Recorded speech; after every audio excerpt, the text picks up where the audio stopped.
eu tenho estado a pensar muito num versículo em dois, na realidade, que falámos há 2 semanas atrás, e só para recapitular, estamos a falar sobre mortificar os nossos membros, estamos a falar que a santificação, ela sim é para hoje, nós temos que nos santificar, amém? Diga, eu tenho que me santificar. Agora aprendemos também que a santificação não é mais com o propósito, não é o propósito de santificarmos para nós ganharmos o céu, ou para termos uma garantia de que estamos a fazer alguma coisa para segurar a nossa salvação. Não é assim. Aprendemos pela palavra de Deus que a salvação, ela é dom de Deus, ela é gratuita, ela vem pela fé em Jesus e não há nada que nós possamos fazer para segurarmos a nossa salvação. Porque se nós pudéssemos fazer alguma coisa para garantir a nossa salvação, julgo que o mérito deixava de ser de Jesus e passava a ser nosso. Não é? Porque se eu, que sou humana, que sou falível, que falho tanto, se depende de mim manter a minha salvação, então o sacrifício de Jesus não serve para nada. Então o mérito será para mim e não para Jesus. Ora, pela palavra de Deus nós temos visto que não é assim, que a salvação ela vem por crer em Jesus, e se nós cremos em Jesus, é Ele que segura a nossa salvação, é Ele que fez tudo pela nossa salvação. A Bíblia fala que Ele é que mantém a nossa alma com vida e que não permite que resvalem os nossos pés. É Ele que faz isso. Se nós estamos de pé, é porque Ele que nos mantém de pé. Se nós não caímos, é porque Ele nos segura. Amém? Mas a santificação tem um propósito bem mais simples do que isso. E a santificação tem a ver com nós representarmos Jesus aqui na terra de uma forma digna. Amém? Em Mateus fala que assim resplandeça a vossa luz diante dos homens, para que vejam as vossas boas obras e glorifiquem a vosso Pai que está no céu. Então a santificação, ela sim, ela é para hoje, ela é necessária para um filho de Deus, mas para que nós possamos representar o reino de Deus de uma forma digna. E para isso, para nós nos santificarmos, nós precisamos de fazer uma coisa que é muito chata, que é mortificar o nosso corpo, mortificar os nossos membros. E nós temos visto como é que nós fazemos isso. É a nossa maneira de falar, a nossa maneira de agir, é o nosso velho homem. A Bíblia fala que é para nós que já nos revestimos do novo homem, que devemos deixar o velho homem. Se revestir do novo significa que nós primeiro temos que tirar o velho e voltar a vestir. E cada dia nós precisamos fazer isso, revestir-nos a cada dia do novo homem. Amém? 1 Coríntios 5,17, o que é que diz? Aquilo que está em Cristo, nova criatura é. O que era velho, passou. E tudo se fez novo. E então temos estado a falar sobre isso, mortificar os nossos membros. Falamos também sobre as consequências de alguns pecados. E a consequência do nosso pecado, irmão, não é que nós vamos perder a nossa salvação. E não estou a falar aquelas pessoas que vivem em pecado, que vivem na prática contínua do pecado. Porque quem peca voluntariamente, a Bíblia diz que esse não conhece Deus. Ok? Ora, se nós conhecemos a Deus e nós pecamos, e em 1 João fala que se nós dissermos que não temos pecados, enganamos a nós mesmos e não há verdade em nós. Então, uma má notícia, todos nós pecamos. Ok? Todos nós pecamos. Não há ninguém que não peque. Agora, qual é a consequência desse pecado? O que é esse pecado? Se nós temos a garantia da vida eterna, se nós temos a garantia da nossa salvação, onde é que fica então o pecado aqui na vida de um cristão? Significa que agora que eu vivo na graça que eu posso pecar voluntariamente? Não. Não. A santificação tem que ser o nosso lema. Aqueles pecados que nós ainda não conseguimos evitar. A Bíblia fala que nós vamos receber aqui nesta terra algum agravo pelos nossos pecados. Porque Deus é um Deus justo, Deus não tolera o pecado. A única razão por que Ele nos tolera é porque nós temos a natureza de Deus dentro de nós, é porque nós temos o selo do Espírito Santo, é porque nós temos o sangue de Jesus que está em nós. Agora o pecado, e nós vimos que o nosso corpo, que está condenado à morte, porque todos nós vamos morrer, o nosso corpo sempre se vai inclinar para as coisas que geram morte. O salário do pecado é a morte. O nosso corpo que está condenado ao pecado sempre se vai inclinar para o pecado. E eu vou lhe dizer uma coisa, irmão. Não há ninguém que seja tão espiritual, que tenha domínio total sobre o seu corpo. Não há. Há alguém aqui que já tem domínio total sobre o seu corpo? É a nossa luta, irmão. Enquanto nós estivermos aqui na terra, é a nossa luta. É nós realmente, como a Bíblia fala e que nós vamos voltar a ler, mortificarmos os nossos membros, apresentarmos o nosso corpo como instrumentos de justiça e não como instrumentos de iniquidade. E uma coisa que nós precisamos fazer, irmão, e eu noto que nós precisamos mesmo fazer isto, que é pensar nas coisas que são de cima. Eu este fim de semana estava a falar com o Steven e com a Carmen e o Cláudio, e nós estávamos a falar de uma situação muito particular, muito específica. E eu dei a minha opinião sobre essa situação, e o Steven disse assim: eu concordo contigo, mas nós não podemos falar isso na igreja. E é verdade. Aquilo que eu acho e aquilo que eu faço, não posso simplesmente pregar isso na igreja. E não é porque esteja contra a vontade de Deus, é porque é um processo individual de cada um. E pensar nas coisas que são de cima, irmão, envolve todas as áreas da nossa vida. Envolve os nossos filhos, envolve o nosso casamento, envolve o nosso trabalho, envolve tudo. E nós precisamos, irmão, nós precisamos realmente ser separados, porque santificação também é isso, é ser separado, é se destacar. Uma pessoa que se santifica, destaca-se. E eu acho, tenho para mim, que nós, como filhos de Deus, precisamos de nos destacar um pouco mais. Nós precisamos de nos destacar um pouco mais, irmão. Falo para todos nós, não estou a falar para si, estou a falar para mim. Nós precisamos, irmão, de pensar nas coisas que estão de cima, no nosso dia a dia, e realmente nos destacarmos um pouco mais daqueles que nos rodeiam. E não estou a falar de ser quadrado, nem ser antiquado, nem ser religioso. Mas há algo que nós podemos fazer um pouco mais. Amém? E hoje, na sequência da palavra de Deus, eu queria de alguma forma me desligar assim deste tema, mas eu não consigo. Não consigo, porque a palavra de Deus, eu não vejo que a palavra de Deus seja compartimentada. Este assunto está tratado, pronto, deixa lá estar. Agora vamos tratar deste assunto e deixa lá estar. A palavra de Deus, ela envolve todo o nosso ser. Nós não podemos falar, por exemplo, de finanças isoladamente do amor, isoladamente da fé, isoladamente da obediência. Nós não podemos falar de salvação isoladamente do serviço, isoladamente... Estão a compreender? Não existe compartimentos na palavra de Deus. Ela é uma só. Ela trata de várias áreas da nossa vida, mas elas estão interligadas. Compreende o que eu estou a dizer? Por exemplo, nós vamos dar o exemplo das finanças. Eu não posso falar só de finanças e uma pessoa que anda, por exemplo, amargurada. Quando a Bíblia fala, quando trouxeres a tua oferta ao altar, se tens alguma coisa contra alguém, vai e arrepende e põe-te bem com ele, pois então traz a tua oferta. Mas então estamos a falar de dinheiro, estamos a falar de perdão. Parece que não faz sentido, mas a palavra de Deus é mesmo assim, porque a vontade de Deus para a nossa vida, irmão, é que nós possamos experimentar a boa, agradável e perfeita vontade de Deus em todas as áreas. Deus não quer só tratar da sua prosperidade, Deus não quer tratar só da sua saúde, Deus não quer tratar só da sua família. Ele quer que tudo vá bem na sua vida. 3 de João, não é? 3 de João fala. Amado, desejo que te vá bem e que tenhas saúde, assim como bem vai à tua alma. Em João 10:10, quando diz que Jesus veio para dar vida e vida com abundância, essa vida não é a vida de respirar. Tu vives, é vida. Não, que Jesus veio dar vida no seu todo, vida plena. Amém?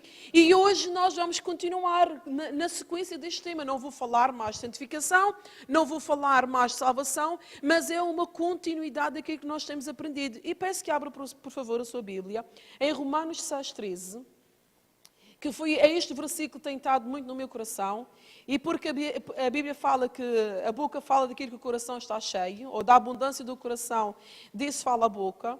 E então, ao preparar a palavra de Deus, claro, se o meu coração está cheio, é nisso que eu vou falar, e penso que vocês não vão ficar aborrecidos comigo. Pois não? Alguém aqui está aborrecido comigo? Não vale a pena. Romanos 6. Olá, cunhado.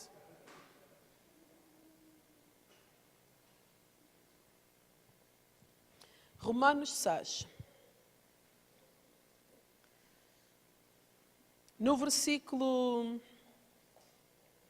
Podemos ler a partir do versículo 11, assim. Assim também vós, considerai-vos como mortos para o pecado, mas vivos para Deus, em Cristo Jesus nosso Senhor.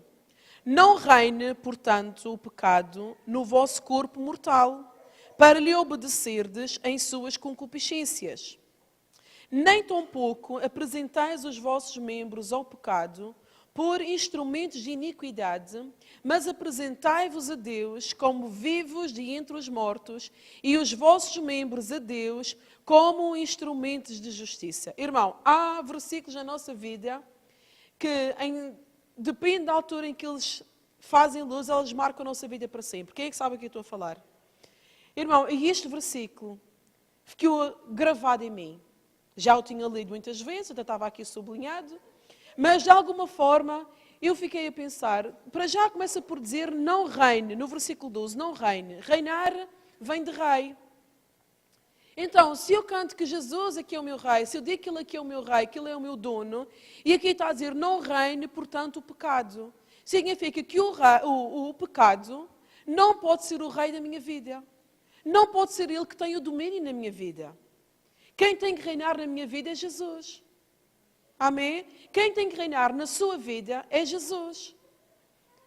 E depois, no vosso corpo mortal, você está a ver aqui, até nós falamos há pouco, que eu disse, e é verdade, que o nosso corpo está condenado à morte e ele sempre se inclina para as coisas da morte. No entanto, eu não estou com isto a dizer, o meu corpo, a carne é fraca.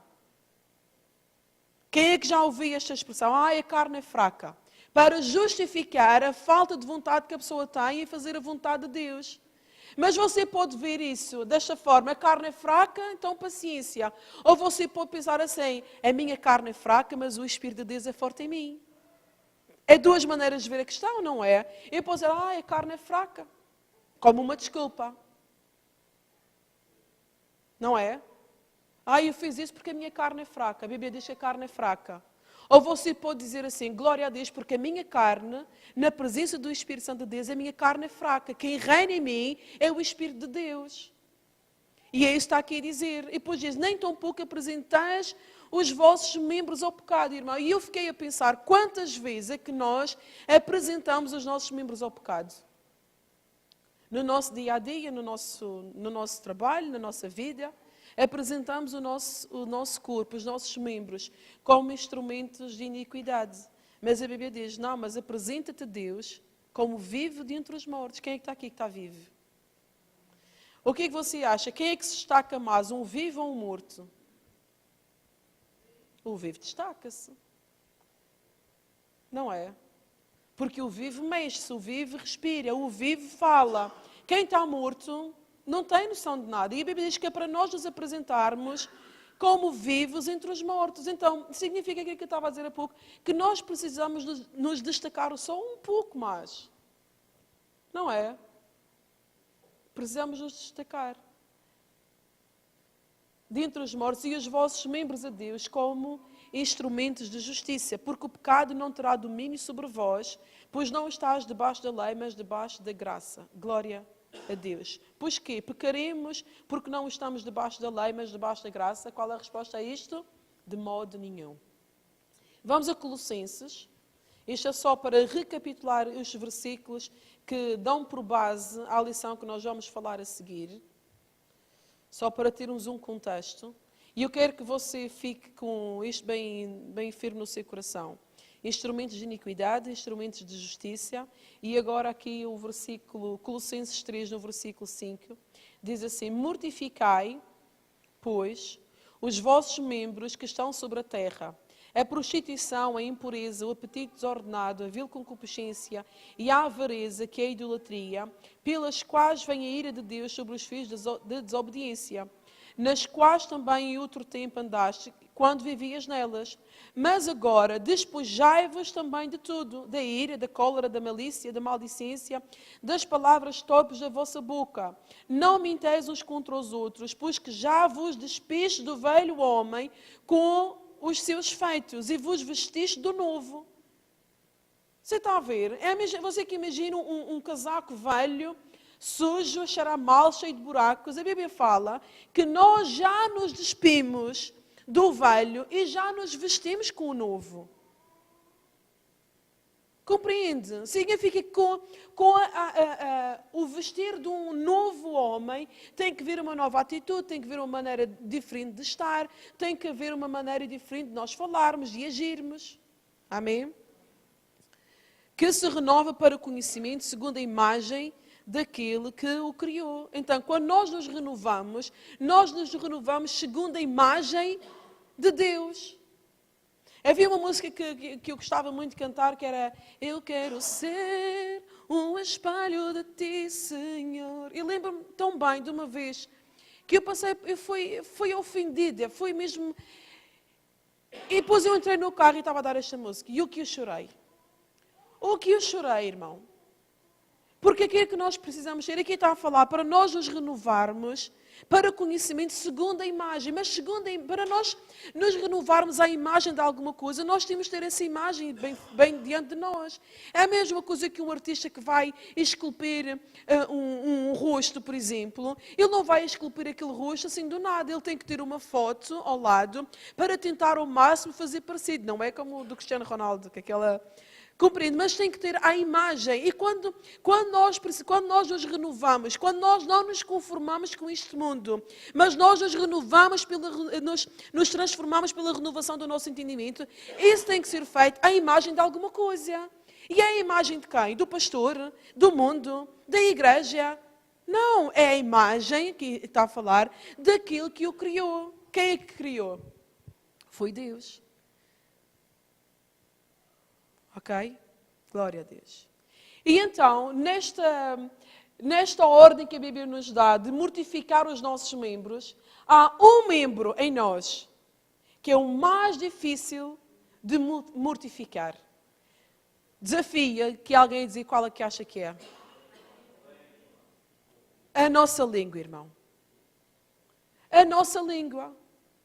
É uma chatice nós conseguirmos apresentar todos os dias, em toda a situação, a nossa língua como instrumento de justiça. É ou não é? Porque nós falhamos com a nossa língua, irmão. E nós vamos a Tiago, porque não preciso de inventar nada, porque o Tiago, ele já disse tudo. E se você fizer o mesmo exercício que eu estou a fazer, aqui em relação a Tiago, é realmente muito revelador. É aquilo que nós precisamos de fazer em relação à nossa língua.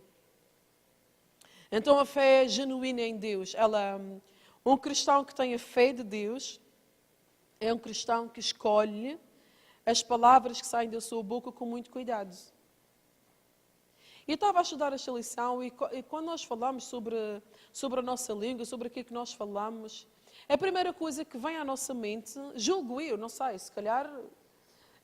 nós pensamos, se calhar, dizer um palavrão, ou falar alto, ou sei lá. Mas hoje eu percebi uma coisa, irmão, que a coisa que Deus mais... Eu não vou usar detesta, porque se calhar é pesado demais, ou abomina também, se calhar. Mas aquilo que mais aborrece a Deus e que entristece a Deus, não é nós dizermos um palavrão, é nós falarmos ao contrário daquilo que Ele fala. Irmão, e hoje, eu estava a preparar isto tudo, e só no fim da lição toda, que eu pensei, mas se calhar não é por eu dizer um palavrão que Deus se preocupa, mas se calhar Ele se preocupa por eu falar o contrário daquilo que Ele fala. Porque tudo aquilo que é contrário à Bíblia é mentira. Porque o que Deus falou é a verdade. A Bíblia fala que a tua palavra é a verdade. E então, Claro que nós vamos entrar um pouco, porque se você for a ver em Provérbios, fala tanta coisa de palavras torpes, a gritaria, a ira, tudo isso, tudo isso nós precisamos moldar. Mas há coisas que Deus nos fala a cada um de nós, é nós falarmos, irmão, o mesmo que Deus fala. Porque se nós falarmos o mesmo que Deus fala, nós não vamos falar mal de ninguém, não vamos falar palavrões, não vamos gritar, está a compreender? Não nos vamos focar tanto em alguma coisa errada que nós possamos dizer, mas vamos pensar, será que aquilo que eu vou dizer, ou será que aquilo que eu disse, é o mesmo que Deus fala? Porque se não é, então nós precisamos mudar. Mas vamos aí a Tiago 3, vamos ler alguns versículos.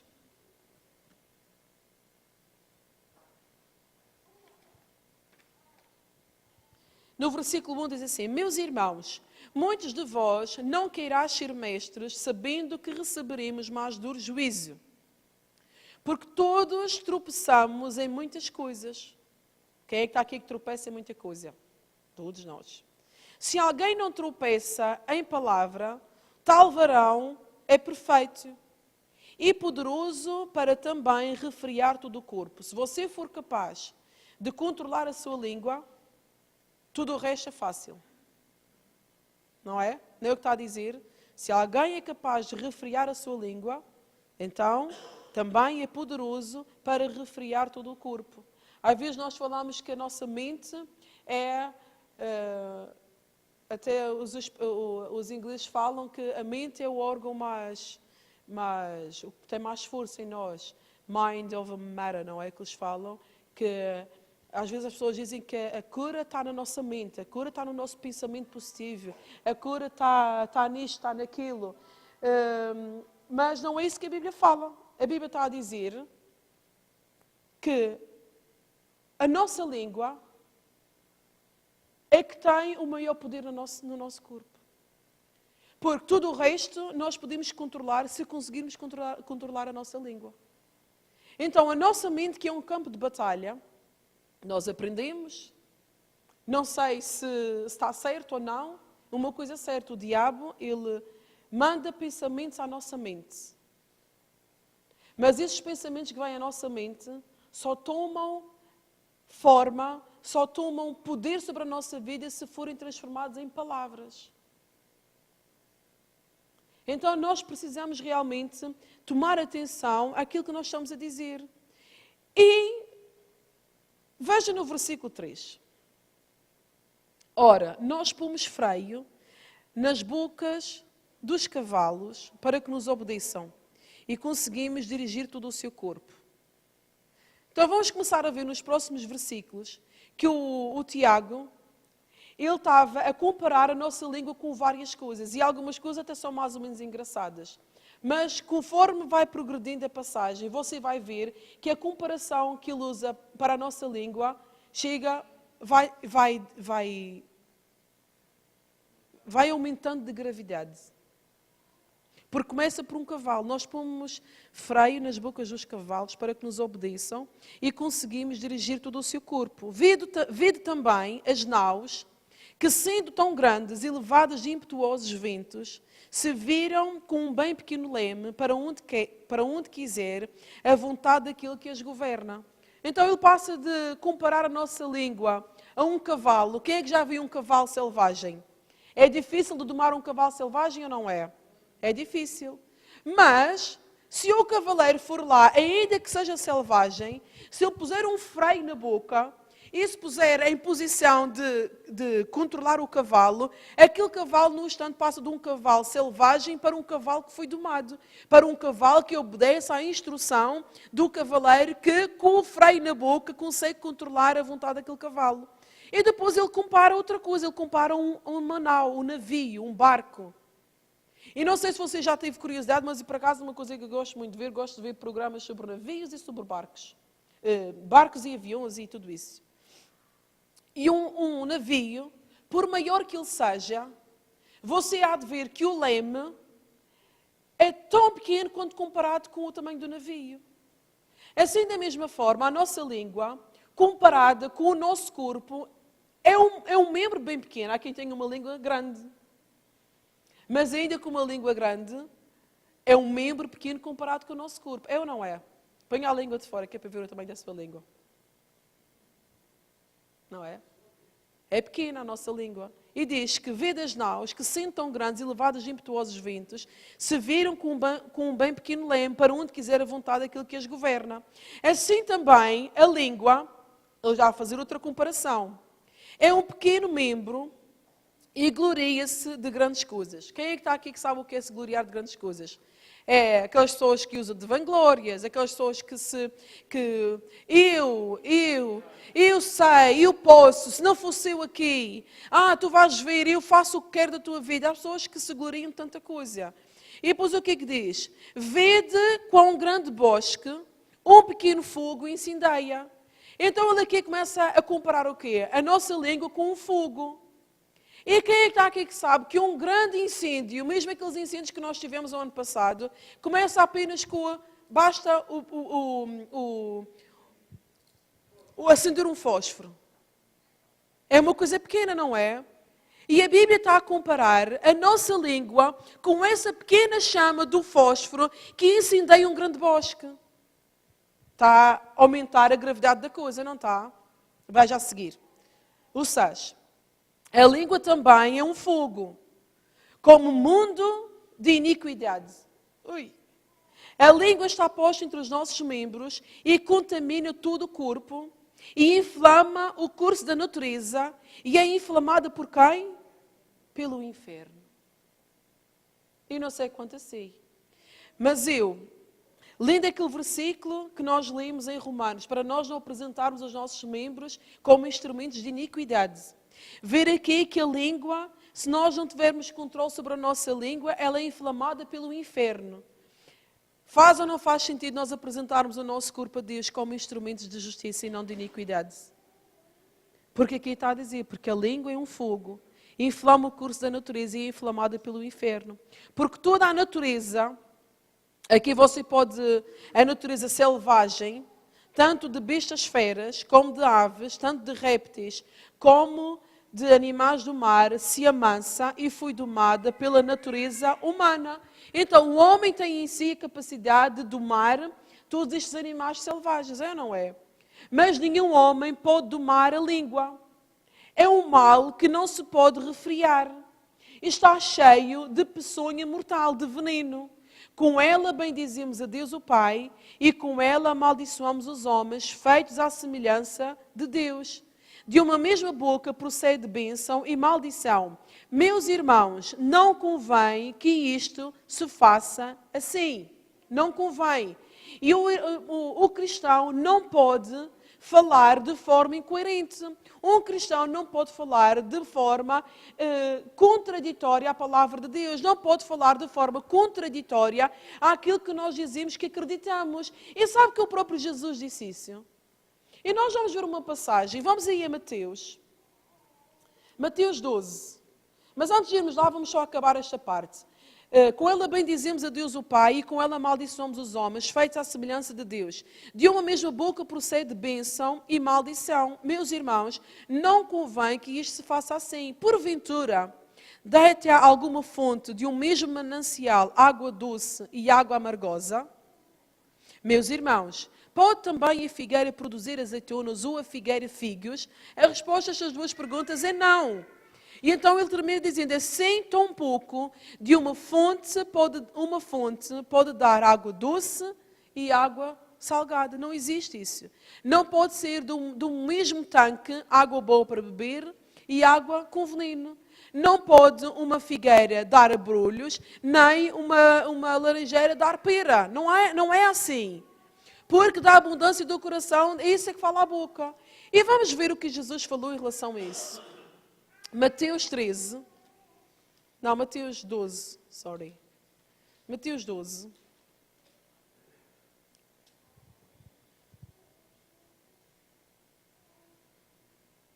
E eu ia ler apenas o versículo 33. Isto porquê? Entre o versículo 33 e o versículo 37. E porquê que eu ia ler esta parte? Porque as nossas Bíblias têm algo que eu estou a ficar cada vez mais exigente com as Bíblias. E nem a propósito, esta conversa eu tive com o Steven em casa. E há pouco eu estava a conversar com a Célia e ela comprou uma Bíblia nova. Ela comprou uma Bíblia nova. Que é uma Bíblia que já andava de olho nela. E não é uma Bíblia de estudo. É a Bíblia King James. Que é a mais fiel ao original. É muito parecida com a João Ferreira de Almeida, mas tem algumas diferenças e que tornam-na a Bíblia mais fiel ao original. E essa Bíblia não tem uma coisa que as nossas Bíblias têm. E eu estava a falar com o Steven nisso. As nossas Bíblias têm uma coisa que são pequenos títulos que separam o texto, sim ou não? E eu percebi hoje que esta separação de texto pode ser uma coisa boa porque nos ajuda a compreender aquilo que vem abaixo, mas também pode nos induzir a erros. Porque separam versículos que no texto original não estão separados. E o que é que nós fazemos? Quando nós vemos aqui a Mateus 12, na minha Bíblia está separado do 1 ao 8. A vossa também está? É uma parte. E nós tendemos a quê?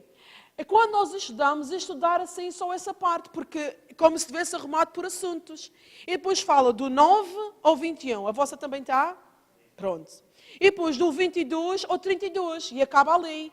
E eu percebi que o que é que acontece? Porque acaba aqui, criam-se alguns erros doutrinários que levam gerações a serem corrigidas. E nós vamos ver o que é que aconteceu. E então, vamos ler do versículo 22, que não tem nada a ver, mas tem tudo a ver.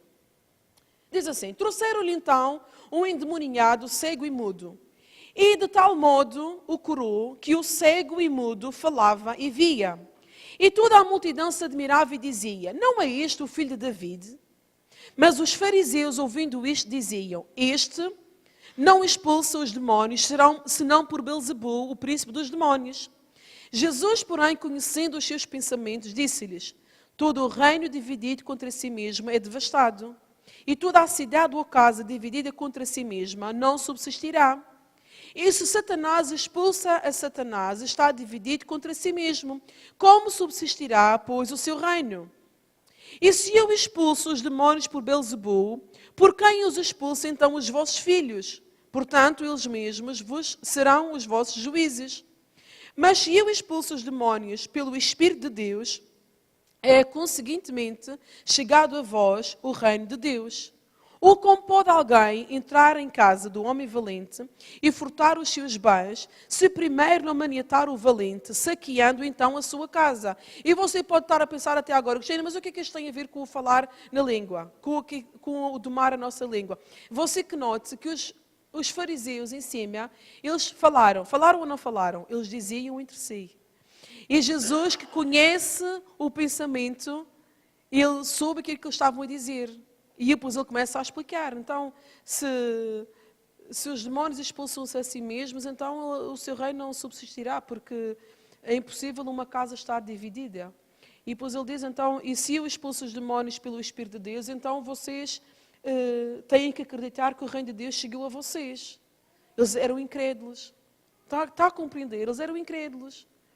E depois diz no versículo 30, quem não é comigo é contra mim, e quem comigo não ajunta, espalha. Portanto, eu vos digo, todo o pecado e blasfémia se perdoará aos homens, mas a blasfémia contra o Espírito Santo não será perdoada aos homens. E se qualquer disser alguma palavra contra o Filho do Homem, ser-lhe-á perdoada, mas se alguém falar contra o Espírito Santo, não lhe será perdoado, nem neste século, nem no futuro. E o que é que acontece? As nossas Bíblias param aqui. É ou não é? Há uma separação. E parece, porque eu falo por mim, vocês, por favor, que se não concordam, digam. Mas é ou não é verdade que nós temos a tendência de encerrar este assunto aqui? E depois, o assunto que está aí embaixo parece estar a falar de outra coisa, mas não está a falar de outra coisa. Jesus continua a falar. Se você tirar aqui este título, a árvore e os seus frutos, você vai ver que ele está a falar da mesma coisa. E ele diz assim, ou fazei a árvore boa e o seu fruto bom, ou fazei a árvore má e o seu fruto mau. Você está a se lembrar das palavras em Tiago? Não pode de uma mesma fonte deitar água doce nem água amargosa. Não pode uma figueira dar abrolhos e outro fruto qualquer dar um fruto que não seja da sua espécie. Estava a falar a mesma coisa. E depois ele disse assim, raça de víboras, como podeis vós dizer coisas boas sendo maus? E eu pensei, irmão, naquela ideia que nós tínhamos, que uma das razões que nós podíamos perder a nossa salvação era se nós falássemos blasfémia contra o Espírito Santo. Mas Jesus, é isto que ele falou aqui, Jesus não estava a falar para nós, ele estava a falar para os fariseus. Porquê? Porque ele embaixo, olha, vocês são uma raça de víboras. Como é que vocês podem dizer coisas boas se vocês são maus? Porque da abundância do coração, disso fala a boca. O homem bom tira boas coisas do seu bom tesouro. E o homem mau, do mau tesouro, tira coisas más. Mas eu vos digo que de toda a palavra ociosa que os homens disserem, hão de dar conta no dia do juízo. Porque pelas tuas palavras serás justificado e pelas tuas palavras serás condenado. E eu volto a dizer uma coisa, irmão. Como nós lemos em Tiago, não convém que se faça assim. Eu acredito, eu hei de pesquisar na Bíblia King James, o que é que fala, porque quando é assim, não convém, a palavra não convém é leve demais. É ou não é? Porque não convém, não me convém a fazer, mas olha, eu vou fazer. Quem é que já usou essa expressão? Hoje não me convenha, mas está bem, olha, eu vou. E quando a Bíblia fala lá em Tiago, irmãos, não convém que faça assim. Irmão, é impossível ser assim tão leve como faz parecer o versículo de Tiago. Porque ele acaba, em Tiago, se você for lá ver no Tiago 3, ele acaba nem tão pouco de uma mesma fonte pode deitar água boa e água amargosa. E era mesmo o que Jesus estava a dizer, olha, é impossível o homem bom tirar coisas más do seu coração e o homem mau tirar coisas boas. Por isso é que a blasfémia contra o Espírito Santo, irmão, fique descansado, que nenhum de nós que acredita em Jesus, alguma vez irá blasfemar contra o Espírito Santo. Porque Jesus falava aqui, nós temos que ler o contexto todo da Bíblia, e ele estava a falar para fariseus que estavam a pôr em causa aquilo que ele fazia, porque não acreditavam nem nas obras, nem que ele era o Filho de Deus. Amém? Você consegue perceber que o discurso de Jesus está apenas a confirmar o que está dito em Tiago? Que nós não podemos viver de forma discordante. Nós não podemos dizer que somos filhos de Deus e a nossa boca está cheia de coisas que não prestam. Nós precisamos moldar, precisamos mortificar os nossos membros. Precisamos de, às vezes, trincar a nossa língua para que ela não fale ao contrário do que a palavra de Deus fala, para que ela não seja usada como instrumento de iniquidade. Amém? E então nós vamos ver aqui o Tiago, vamos voltar a Tiago, e vamos ver alguns conselhos que ele dá. São conselhos muito simples de se ouvir e às vezes não tão fáceis de fazer. Na minha Bíblia, aqui em Tiago, você há de ver, pode olhar para aqui, você está a ver, está tudo tem uns quadradinhos a vermelho, está a ver? E o que é que eu fiz? Desde o capítulo 1 ao capítulo 5, tudo o que falava sobre a maneira como nós falamos, aquilo que nós dizemos, sobre a nossa língua, eu pus entre estes parênteses vermelho. E é assustador. Se nós fizermos isso e destacarmos só o que está relacionado com o falar, com a nossa língua, com aquilo que nós dizemos, é assustador o que o Tiago fala. E para mim é para eu estar mais atenta. Espero que você fique atento também àquilo que você fala, à maneira como você usa a sua boca.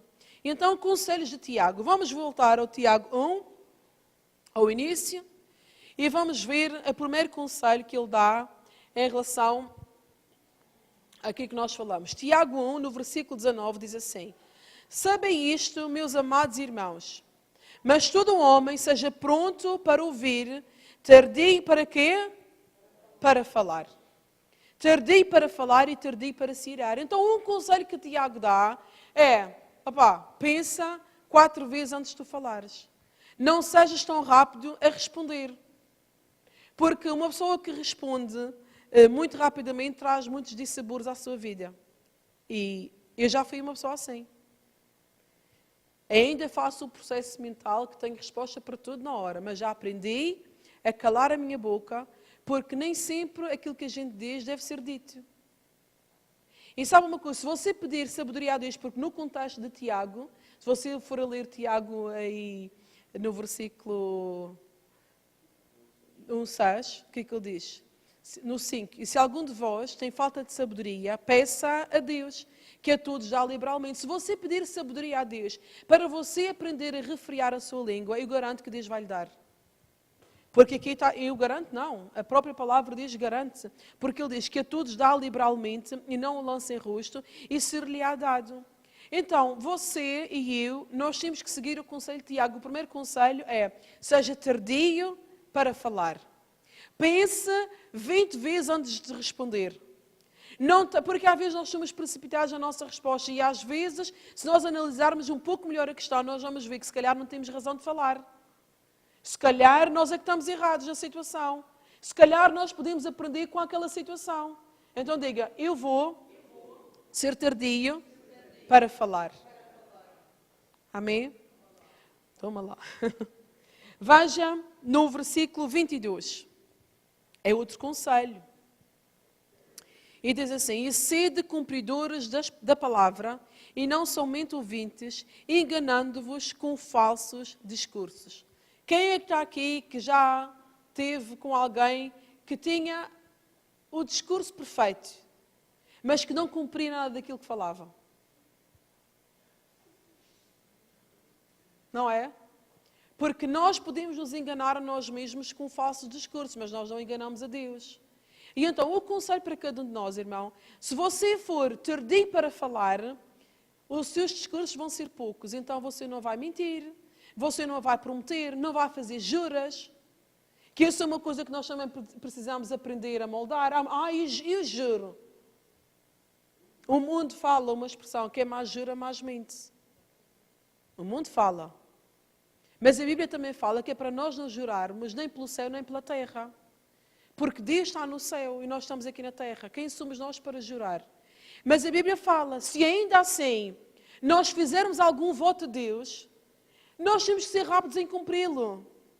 E quantas pessoas, no momento da aflição, com discursos falsos, como a Bíblia fala, fazem promessas a Deus, fazem promessas uns aos outros, porque não são tardios em falar, fazem rapidamente, no momento de angústia, no momento de aflição, no momento de ira, fazem promessas, fazem juras,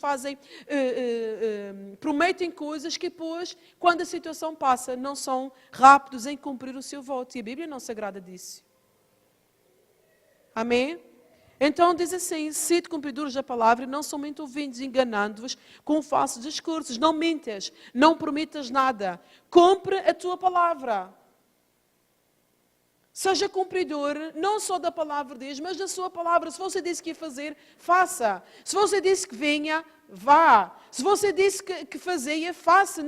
Não seja uma pessoa mentirosa, não seja uma pessoa que vagueie entre dois pensamentos, entre duas maneiras de falar, porque Deus não se agrada disso. Amém? Outro conselho, 1:26, diz assim, olha, este é outro. Se alguém entre vós cuida ser religioso e não refreia a sua língua, antes engana o seu coração, a religião desse é vã. Você está a ver? Uma pessoa que se diz muito religiosa, eu acredito muito em Deus, eu sou uma pessoa piedosa, eu cá estou a me santificar, mas essa pessoa não tem cuidado com a sua língua, é uma religião vã, é uma fé falsa. Quem é que já ouviu muitas pessoas que têm usado aleluias todos na altura certa, no momento certo, com o volume certo? Você sabe quais são as pessoas que eu estou a falar? Que se dizem religiosos, mas depois a sua língua anda ao desbarato, sem qualquer tipo de controle. A Bíblia diz a religião desse é vã. Quem alguém quer ser considerado um religioso vão? Religioso? Não temos de ser religiosos. Temos de ser cumpridores da palavra. Outro conselho que ele dá. Tiago 4, vamos lá. Tiago 4, no versículo 11. Meus irmãos, não faleis mal uns dos outros. E aqui a gente todos podia se esconder. É ou não é?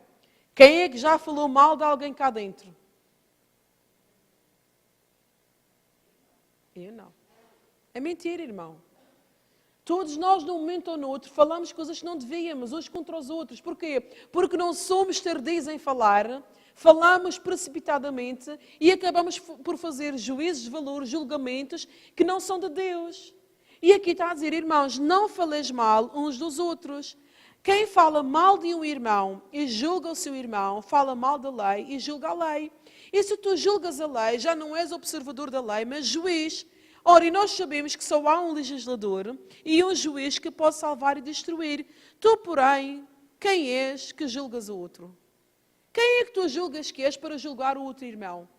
Você sabe uma coisa? Uma vez eu fiz um exercício e precisava de perdoar alguém. E eu não conseguia perdoar essa pessoa. Cada vez que havia aquela cara gorda de bolacha, vermelha, depois de... E só me apetecia lhe dar um suco na cara, irmão. Cada vez que havia aquela cara, se eu pudesse, eu dava-lhe com o martelo em cima.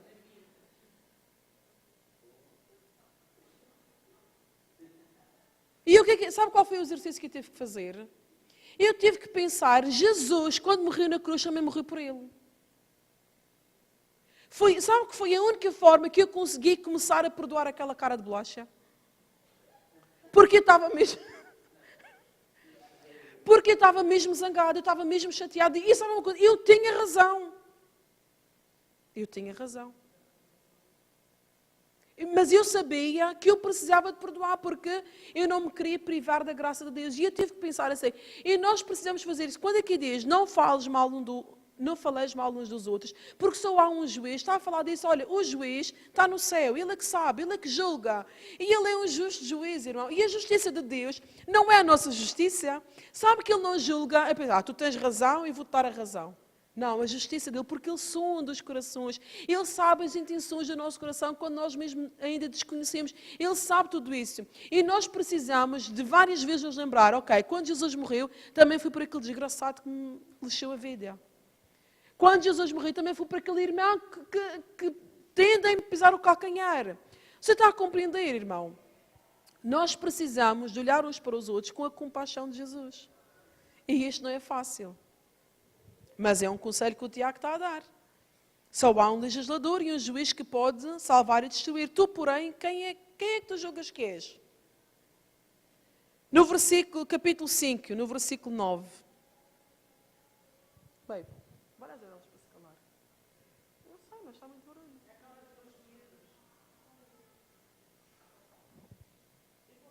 Deixa a manheira, Noisa. No versículo 9. Tiago 5,9 diz assim, irmãos, não vos queixeis uns contra os outros. Você está a ver? Não só nós lemos no capítulo 4, no versículo 11, que é para não falar mal, mas até fala, não te queixes. Não vos queixeis uns contra os outros, para que não sejais condenados. Acho que o juiz está à porta. Mais uma vez ele está a falar, só há um juiz, só há alguém que sabe todas as intenções do coração e só ele é que pode julgar justamente. Então a nossa boca, se nós vamos apresentar a nossa boca como instrumento de justiça a Deus, então nós precisamos realmente fazer o que a Bíblia fala. Nós precisamos realmente deixar de falar mal uns dos outros, nós precisamos deixar de nos queixar.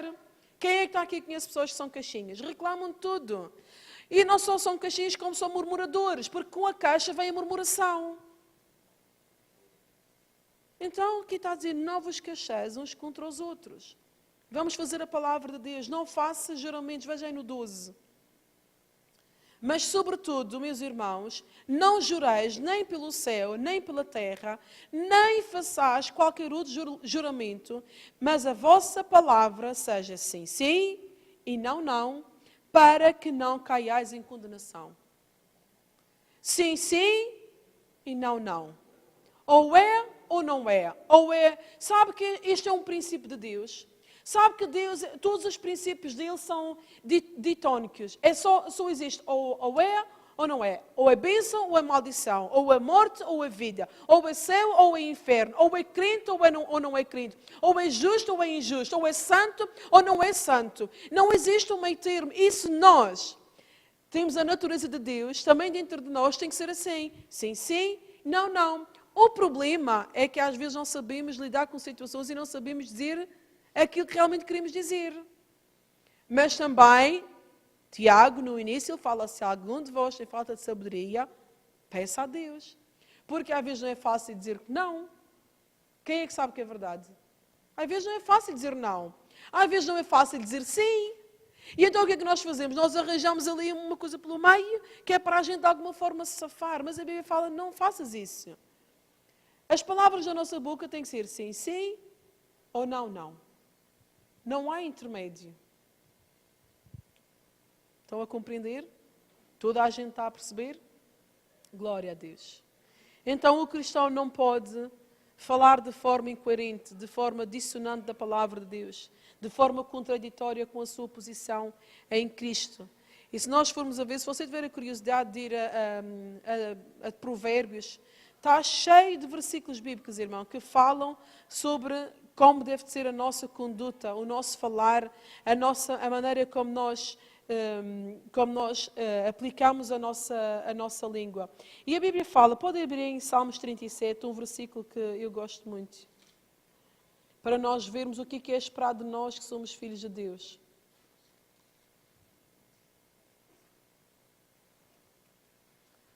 Salmo 37, no versículo 30.